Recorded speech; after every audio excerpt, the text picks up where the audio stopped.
सभी साथियों को मेरा जय भीम, जय भारत, जय संविधान, नमो बुद्धाय। साथियों, आज हमारे चैनल के स्टूडियो में हैं डॉक्टर जेके गौतम साहब, और आप लगातार उनको देखते रहते हैं। हर मुद्दे पर हम लोग डिबेट भी रखते हैं, और ख़ास तौर से जो एट्रोसिटी के मेन मुद्दा तो हमारा वो रहता है ज़्यादातर, उस पर जहाँ कहीं भी अन्याय होता है उसकी खबर को लोगों तक पहुँचाना, गूंगी बहरी सरकार को जगाना, ये हमारा मेन मकसद रहता है चैनल के माध्यम से।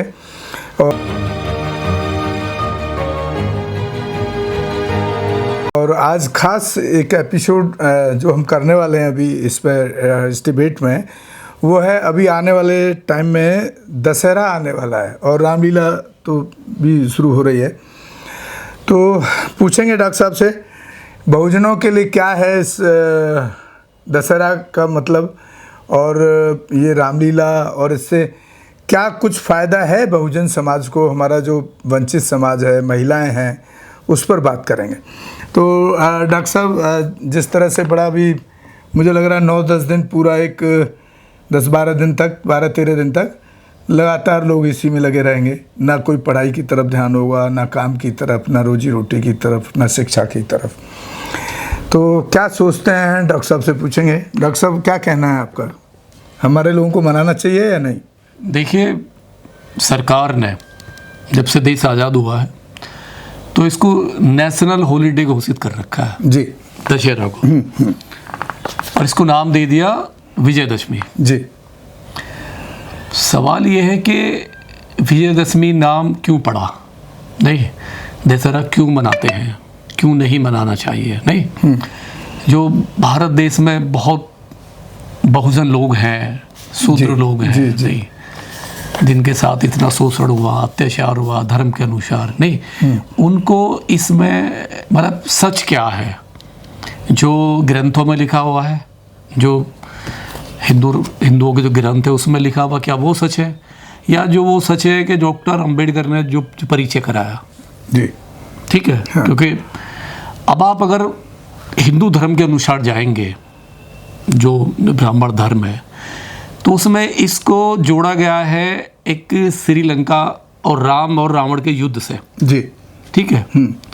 उससे सीधा इसको कनेक्ट किया गया कि राम ने जिस दिन रावण को हराया, यानी उसको मारा, उस पर विजय प्राप्त की, वो अश्वनी मास का शुक्ल पक्ष था। जी, यानी शुक्ल पक्ष जो होता है उसे कहते हैं विजय काल, और विजय काल का मतलब ये होता है कि जब सूर्य छिप रहा हो, डाउन हो रहा हो, और तारे निकलने वाले हो, तो उसे कहते हैं अश्वनी पक्ष का शुक्ल, जी, ठीक, पक्ष, यानी विजय होना, मतलब विजय काल, उस पर विजय प्राप्त करना। इन्होंने उसको उस कंसेप्ट से जोड़ा, और ये चला भी बहुत अच्छा, नहीं।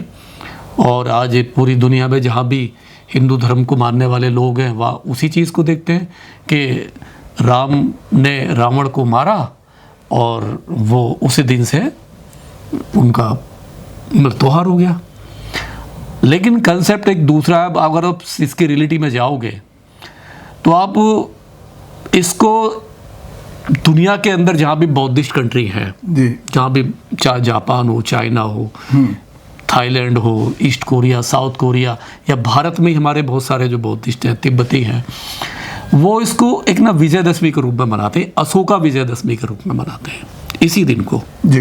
अब ये कि ये जानना बहुत बड़ा हो कि इसी दिन को क्यों मनाते हैं अशोका विजयदशमी। क्या ये वास्तव में अशोका से जुड़ा हुआ है? सम्राट अशोक महान क्रांतिकारी जो हमारे देश में रहे। तो आप अगर पीछे जाएंगे तो सम्राट जो हमारा जो भारत देश है, ये चंद्रगुप्त मौर्य से पहचान हुई है।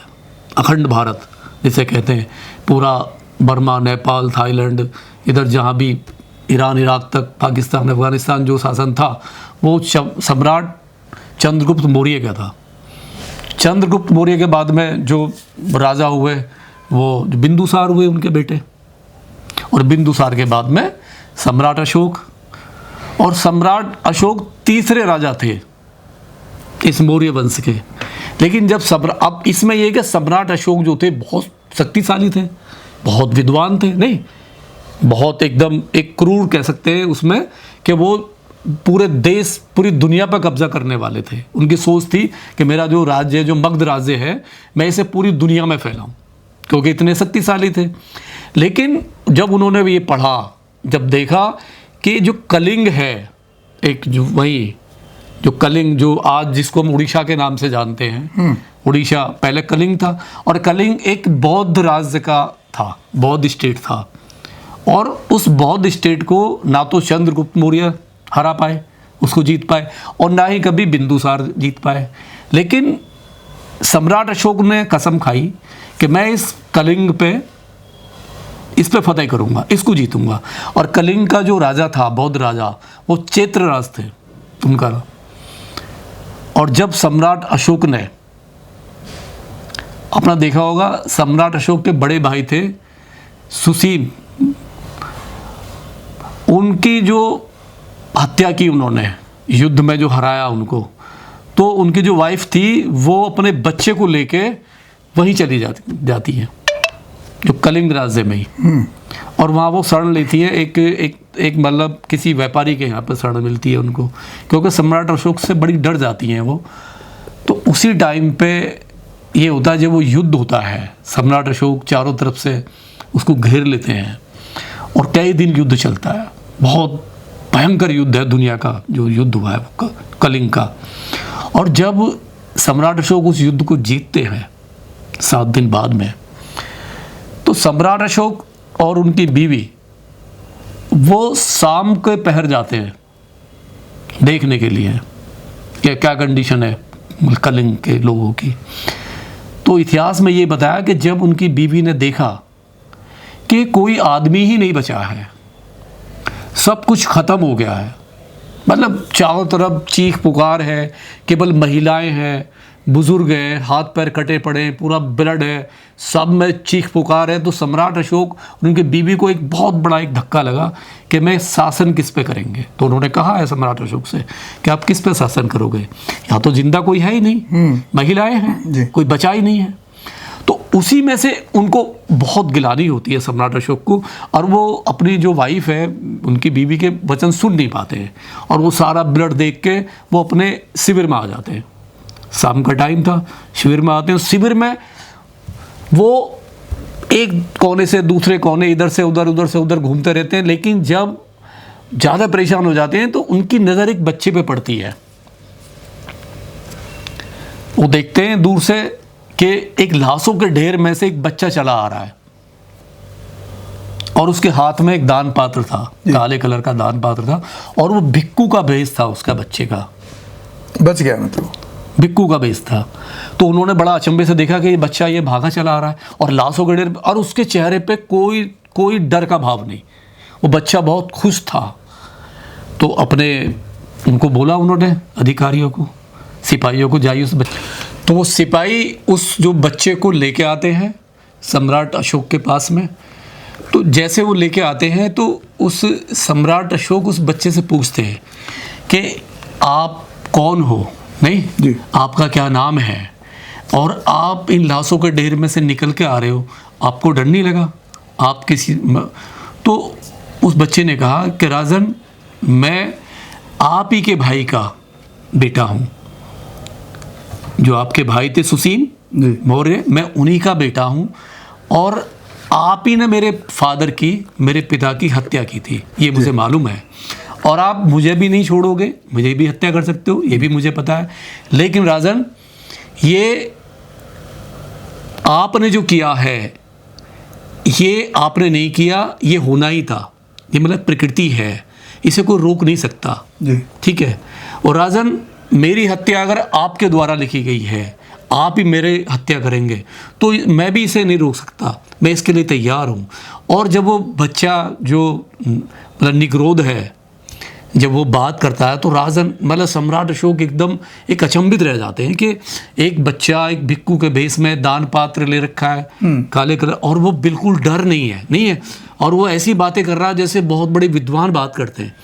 तो और उन्होंने यहाँ तक कहा उस बच्चे ने कि आपने जो राजन किया है वो बहुत अच्छा किया है, आपने मेरे फादर की हत्या की, आपने मुझे इन बंधनों से मुक्त कर दिया, जो ये जीवन के बंधन होते हैं, पारिवारिक बंधन होते हैं, आपने मेरा जीवन संवार दिया। अगर मैं उनमें बंधा होता तो मैं भी आपकी तरह राजा होता, मैं भी राजा का पुत्र होता। लेकिन आज मुझे संसार में किसी बंधन से बांधा नहीं है, आज मैं मुक्त हूँ।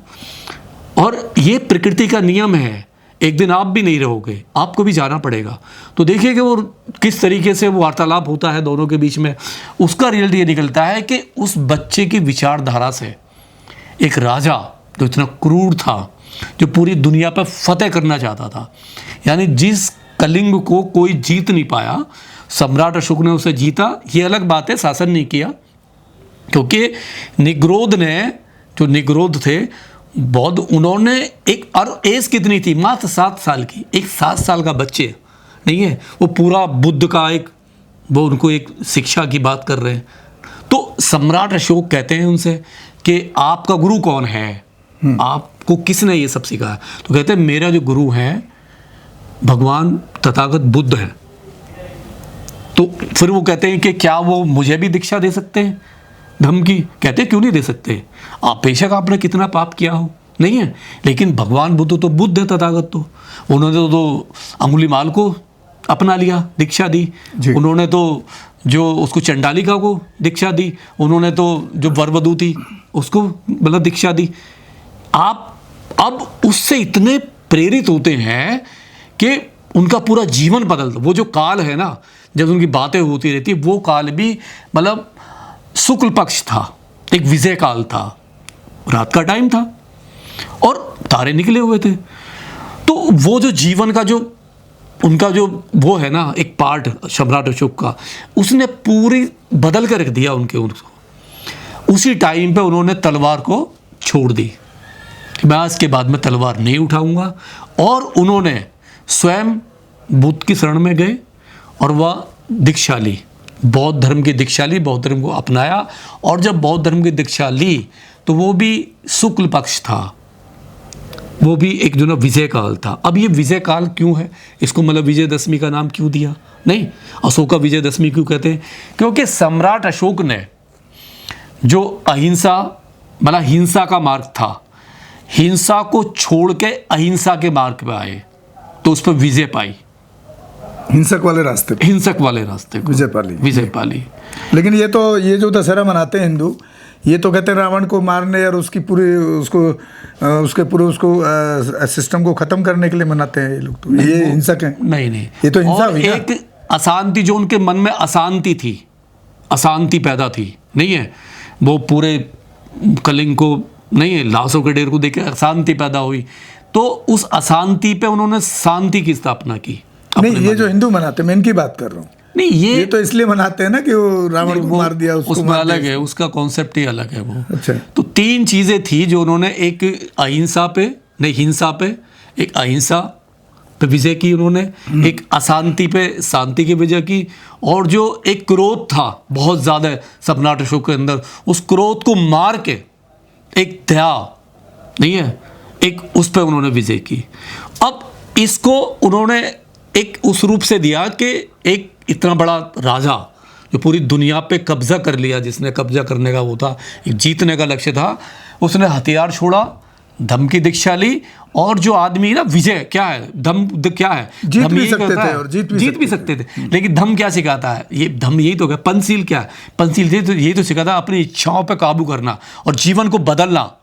तो वो जो पल है, उस पल को उस दुनिया ने, जितने भी बौद्ध राजा हुए उसके बाद में, सब ने उस दिन को एक विजय काल के रूप में मनाया और विजयदशमी घोषित कर दिया कि सम्राट अशोक के नाम से अशोका विजयदशमी। और वीरदत्त तक, वीरदत्त जो 10वें राजा हुए, 10वें राजा, अब कितने राजा थे भाई? चंद्रगुप्त मौर्य से स्टार्ट करो, बिंदुसार के बाद सम्राट अशोक के बाद में आपके मतलब कुणाल मौर्य हुए हैं, सब दशरथ मौर्य हुए, और ये बहुत सारे, सबसे लास्ट में जो मौर्य, देवी वर्मा मौर्य, सत्यधनु मौर्य, सबसे लास्ट में जो राजा थे वो देवदत्त, मतलब वो थे देवव्रत थे, वीरदत्त, सॉरी, मतलब वो थे वीरदत्त थे। और वीरदत्त जो एक, वो भी बौद्ध राजा थे, और उनके शासन में पूरा बौद्ध भी था, बौद्ध में था, लेकिन वो भी जबरदस्ती नहीं थे, जो बनना चाहे। कभी भी उन्होंने तलवार के उस पे, तलवार तो छोड़ दी थी सम्राट अशोक ने, तलवार के दम पे बौद्ध धर्म नहीं फैलाया उन्होंने केवल शांति के मार्ग पे नहीं, बौद्ध धर्म की जो पंचशील 2 अष्टांग मार्ग था उसी को दिया सबको। और लोग जिसको अच्छा लगा वो, कितने ब्राह्मण कन्वर्ट हो गए, कितने लोगों ने अपना लिया नहीं उसको। लेकिन अब सबसे बड़ी बात है कि दशहरा कहाँ से पैदा हुआ, लोग दशहरा क्यों मनाते हैं। नहीं, ये है 184 ईस्वी में, ईस्वा पूर्व, जब वृहदत्त की हत्या हुई, और हत्या भी करने वाले कौन थे, उनके सेनापति थे। पिशुमित्र शंग जो है वो उनके सेनापति थे, और वो ब्राह्मण थे। लेकिन ब्राह्मण को उन्होंने सेनापति रखा हुआ था, बड़ा विश्वास मतलब करते थे। पक्षपात फिर भी नहीं, पक्षपात नहीं थे, उन्होंने सेनापति पिशुमित्र को बना रखा था। लेकिन पिशुमित्र शंग ने जब मौका देखा, और मौका भी कब, वही शाम का टाइम नहीं, वो अपना जो उनका शस्त्र गृह था, जहाँ पे हथियार रखे होते हैं, उसको देखने के लिए रात के समय में वो पिशुमित्र के संग गए, और पिशुमित्र ने धोखे से उनकी पीछे से हत्या कर दी, उनके पीठ में तलवार से हत्या कर दी।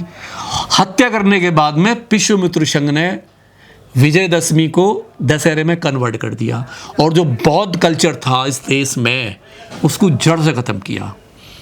लेकिन ये तो हिंदू लोग तो कहते हैं, जो थोड़े से सॉफ्ट कॉर्नर हिंदू हैं पढ़े लिखे, वो कहते हैं कि बौद्ध धर्म को तो यहाँ से मुसलमानों ने खत्म किया, ऐसा बोलते हैं। ऐसा नहीं है, वैसा नहीं है। अब ये दशहरा क्यों मनाते हैं, क्यों दशहरा का रूप दे दिया, दशहरा का रूप दे दिया कि अब इसका मतलब क्या है, 10 + हरा, अब इसको संधि विच्छेद करेंगे, दशहरा यानी 10 राजाओं को हराने के बाद, यानी वृहदत्त मौर्य वंश के 10वें राजा थे, बौद्धिस्ट थे, सारे राजा खत्म हो गए, लास्ट राजा थे, उनको खत्म कर दिया धोखे से। अच्छा, हिंदू जो है इस उसमें पिशुमित्र शंग ने स्टार्ट किया उसको, विजयदशमी खत्म कर दिया। उसी टाइम पे पिशुमित्र शंग ने दशहरा मनाना स्टार्ट कर दिया, ठीक है। और कंसेप्ट ये था कि उस राजा की हत्या की, 10वें राजा को हत्या की। और आप देखते हो ना रावण के 10 सर, आप देखो रावण के 10 सर लगे हुए हैं। 10 सर कौन है, वो रावण नहीं है, वो बौद्ध राजा के 10 सर हैं, बौद्ध राजाओं के, चंद्रगुप्त मौर्य से लेके वृहदत्त तक। ये इतिहास है, इसे कोई मिटा नहीं सकता। और विजयदशमी कोई भारत में नहीं मनाते लोग, पूरी दुनिया में जहाँ भी बौद्धिस्ट कंट्री हैं, जहाँ बौद्ध लोग रहते हैं, वहाँ पे इसी दिन को लोग अशोका दशमी के, अशोका विजयदशमी के रूप में मनाते हैं। आप थाईलैंड में देख लो, जापान में देख लो, चाइना में देख लो, कहीं भी, अब ताइवान में जहाँ भी बौद्धिस्ट कंट्री है सब में, श्रीलंका में देख लो, इस दिन को मनाएंगे वो जी। क्योंकि रामायण का कंसेप्ट तो कहीं है ही नहीं। भाई रामायण का ललित सिंह यादव ने, पेरियार ने कोर्ट में लड़ाई लड़ी है, और सुप्रीम कोर्ट ने मान चुका है, सुप्रीम कोर्ट ने कहा ये तो काल्पनिक कथा है, इसमें कहीं है ही नहीं। तो ये लोगों को क्यों नहीं समझ आता, हमारे बहुजन समाज के, कम से कम उनको तो समझ आना चाहिए कि अपने इतिहास को पढ़ें। 2 तरह की बात है, एक तरफ सम्राट अशोक ने हथियार डाले, नहीं हथियार डालिए, उसी दिन नहीं है, उसी दिन इन लोगों ने हथियारों की पूजा करना, हथियार उठाना शुरू कर दिया। यानी एक इतना बड़ा सम्राट हथियार डालता है, और ये लोग अब क्या करते हैं, आपने देखा होगा दशहरे पे जितने भी ये मंदिर हैं, जितने भी ये RSS है जो संघ है, हथियारों की पूजा करेंगे। मोहन भागवत जी हर साल करते हैं, तो हिंसक हुए डेफिनेटली। अब जब आप अभी बाबा साहब ने क्यों अपनाया, क्यों बाबा साहब ने क्यों वो दिन चुना, 1956 में जो धम्म की दीक्षा ली, हिंदू धर्म को छोड़ा, और क्यों लिए उस दिन, उन्हें पता था कि मैं जिस दिन सम्राट अशोक ने धम्म की दीक्षा ली, नहीं उसी दिन बाबा साहब ने धम्म की दीक्षा ली, उसी दिन ली जब मतलब विजयदशमी मनाई जाती थी। और बाबा साहब हर साल एक डॉक्टर साहब जो अशोका द्वारा जो 84,000 बौद्ध स्तूप बनवाए गए थे, वो भी उनको भी खत्म करने में पुष्यमित्र का ही हाथ। देखिए क्या है, नारियल फोड़ने की परंपरा ये बड़ी विचित्र है। आज जो मंदिरों में शूद्र हमारे लोग, देखिए मैं उनको नहीं कह रहा जो लोग इसमें लिप्त है उसको नहीं, लेकिन जो शूद्र हैं, जो बहुजन लोग हैं, हर शुभ कार्य में जो ये जो नारियल फोड़ने की परंपरा ना, कि नारियल फोड़ते हैं, ये परंपरा भिक्खु के सर काट के उसको पिशुमित्र संघ फुड़वाता था, और उसने नारा दिया, उसने दिखा रहा था, पिशुमित्र संघ ने कहा था जब कब्जा किया इस देश पे, विश्वामित्र संघ ने। तो उसने कहा था कि जो भी किसी भिक्खू का सर काट के लेके आएगा उसको 100 सोने की असरफियां मुद्रा मिलेंगी। इस लालच में लोग बल्क में बौद्धों का नरसंहार करने लगे और सर काट के लाने लगे। लेकिन जब बौद्ध खत्म हो गए, जब भिक्खू खत्म हो गए, तो उसे लगा कि अब लोगों में लालच था नहीं कि अब ये तो पैसे मिलने बंद हो जाएंगे। तो लोगों ने क्या किया कि वो मिट्टी में सान के, ब्लड में सान के नहीं, और एक मतलब ब्लड में साना फिर वापस ले आए, ब्लड में साना फिर वापस ले आए। तो उसको शक हो गया, यार बार बार एक ही आदमी को ला रहे हैं, पैसे ले जा रहे हैं, यानी बार बार एक ही भिक्खू आदमी का सर काट के लाए और उसी का पैसा ले जा रहे हैं। तो इसको रोकने के लिए उसने कहा, एक पत्थर रख दिया। उसने कहा भाई पैसे तो मिलेंगे लेकिन यहीं तोड़ो, इसको यहीं तोड़ो। तो वो अपने सामने उसका पत्थर पर तोड़वाता था ताकि खत्म हो जाए, ताकि खत्म हो जाए। और उस परंपरा को उसने शुभ माना कि शुभ है इसका ये तोड़ा, उसी को एक नारियल में कन्वर्ट कर दिया गया। ये अब मतलब अंधविश्वास ताकि कायम रहे, अंधविश्वास कायम रहे, और वो भी किससे कंसेप्ट से जुड़ा हुआ है। आप देखिए, पढ़ेंगे ना, इसमें जाएंगे तो आपको मालूम चलेगा कि विश्वामित्र संघ ने ये बौद्ध साम्राज्य को किस तरीके से नेस्त नाबूद किया, बहुत बुरी तरह से। तक्षशिला को नहीं है, नालंदा यूनिवर्सिटी को नहीं, और अगर फाहियान नहीं आते इस देश में, नहीं फाहियान नहीं आते तो मालूम नहीं चलता। यानी कितने हजारों साल के बाद में फाहियान आए और उन्होंने फिर बुद्ध को नीचे से निकाला, खुदाई करके निकाला, और पूरे प्रमाण निकले। ईसा पूर्व से बुद्ध का इतिहास है भारत में और पूरी दुनिया में। और एक सवाल है भाई, जब बुद्ध से आपको इतनी नफरत है तो बुद्ध तो पूरी दुनिया में फैल गए नहीं, अपने आप तो फैले नहीं। यानी बुद्ध की संस्कृति जो है पूरी दुनिया अडॉप्ट करने को तैयार है, और तुम्हारा भारत में भी नहीं है। खैर साथियों, हमने तो बड़ा ऐतिहासिक तथ्य डॉक्टर साहब निकाल कर लाए हैं, और हम समझते हैं कि हमारे जो दर्शक हैं उनको एक बड़ी अच्छी जानकारी मिले। Continue sir. और हमारा ये है, देखो इस प्रोग्राम करने का हमारा एक ही मकसद है कि जो हमारे बहुजन लोग हैं नहीं है, उनको अपने फेस्टिवल के बारे में जानने का पूरा हक है। होली क्यों मनाते हो, दिवाली क्यों मनाते हो, करवा चौथ क्यों है नहीं है, और ये श्राद्ध क्या है, और ये दशहरा क्या है।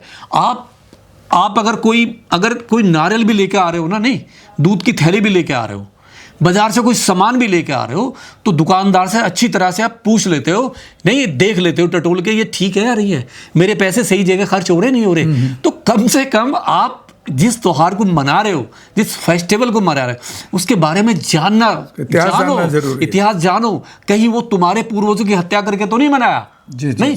और ये हमारे पास एक बुक है, ये त्योहारों का रहस्य, ये हमारे रोशन बौद्ध जी हैं, जो बहुत ही एक क्रांतिकारी रहे हैं, बहुत पढ़े लिखे काबिल रहे।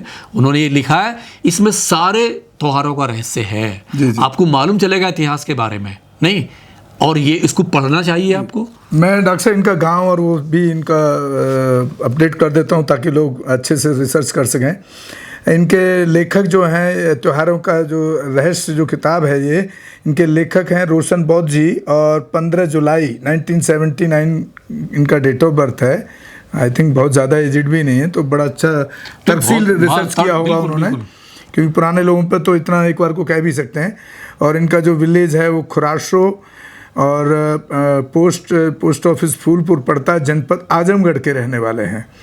तो इन्होंने काफ़ी किताबें और भी लिखी हैं, बौद्धों की सरगम, महान बौद्ध संगतियाँ, सुहाग बनाम संदूर पे भी लिखा है उन्होंने, भारतीय मूल के प्राचीन गौरव, महाराजा बलि।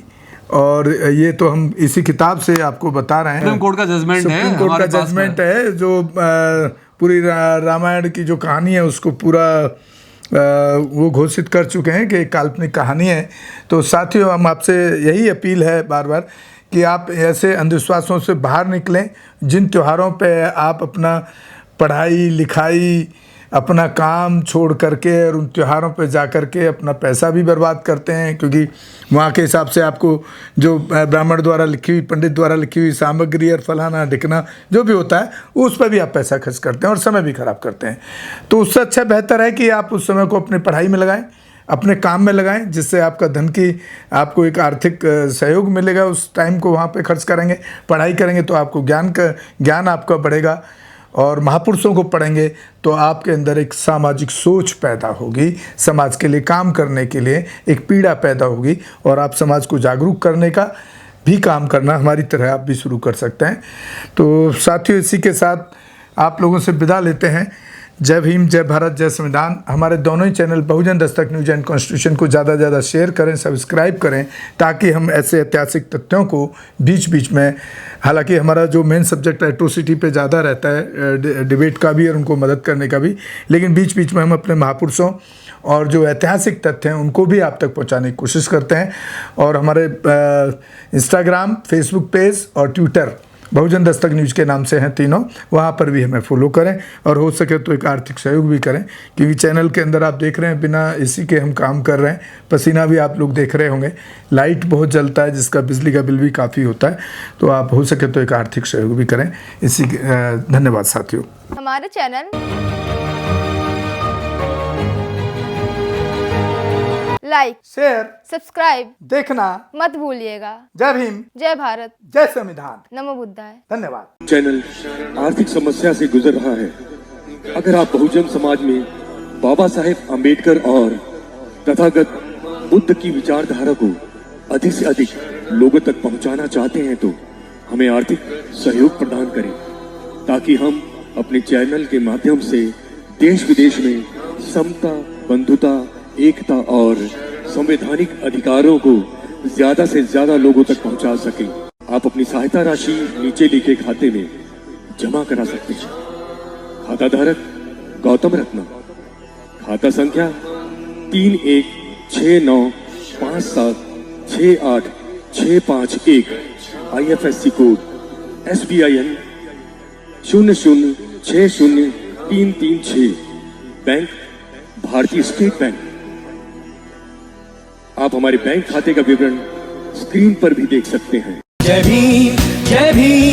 मैं गौतम रत्ना, गौतम फिल्म्स प्रोडक्शन में आपका स्वागत करता हूं। आप हमारे प्रोडक्शन हाउस के अंदर अपना कैरियर बना सकते हैं as a film director, as a producer and actor and actress and editor and cinematographer also. अगर आपको फिल्म से रिलेटेड कुछ भी प्रोजेक्ट आपको बनवाना है तो हमारे पास में पूरा सेटअप है, जिसमें फिल्म कैमरा है, शूटिंग लाइट्स है और एडिटिंग है। सारा A to Z एक ही जगह पर आपको हमारे यहाँ पर मिल जाएगा। तो दोस्तों, आप हमें कांटेक्ट कर सकते हैं हमारे नंबर्स पर 9810085714